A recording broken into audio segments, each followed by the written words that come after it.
Much now, let's head to the Capitol, right up the road, where reports of an active shooter which shut down Senate office buildings yesterday afternoon turned out not to be true. Since then, more security measures have been put in place ahead of Trump's court appearance this afternoon. Our Bob Barnard is live in Northeast this morning with more on that. Bob, good morning. Hey, Jeanette, Steve, good morning, too. We're not sure if this fencing went up overnight, this bike rack type fencing, as a result of what happened yesterday or if it was planned all along. But this kind of fencing rings the Capitol, not that 8-foot tall stuff that was put up after January 6, 2021. But this is First Street Northeast.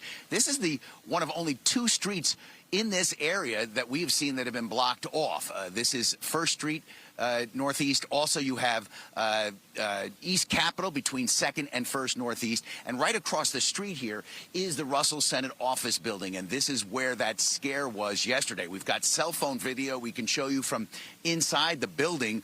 This was all due to a call, a 911 call that was concerning to the authorities. There was a concern that there was an active shooter in the building. Some staffers who were here were ordered to shelter in place. Others evacuated the Senate office buildings. Members of Congress are on recess. Capitol Police did a sweep of the area, found nothing alarming. Here is Capitol Police Chief Tom Manger speaking to reporters after the all clear was given. I think at this point we can say that we've found no confirmation that there was an active shooter and that this may have been a bogus call.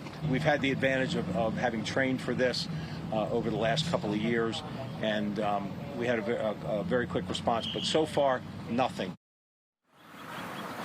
And this is now video from last night of the fencing going up around the Capitol. And again, we're not sure if this was a result of what happened yesterday in the Senate office buildings.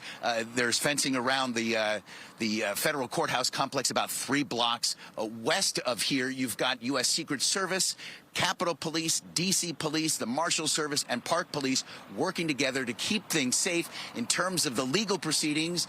Well, here's Congressman Glenn Ivey from Prince George's County speaking to Jim Lokay last night about that. A lot of the charges that are in the indictment really is evidence that came out of the January 6th investigation that they did in the House last year.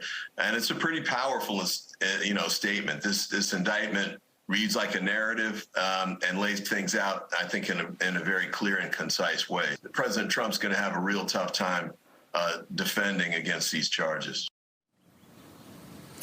And again, there is extra security here, but you can come and go from the Capitol complex, from most of the buildings here in the downtown area, guys. Just a few street closures and no signs of protests or anything yet, but we're still hours away from the former president's appearance back here in Washington. All right, just a little less than 9 hours away at this point. Bob, thanks very much. Brings us to our Fox 5 Live Insta poll, where we're asking, do you think the former president should face jail time if convicted?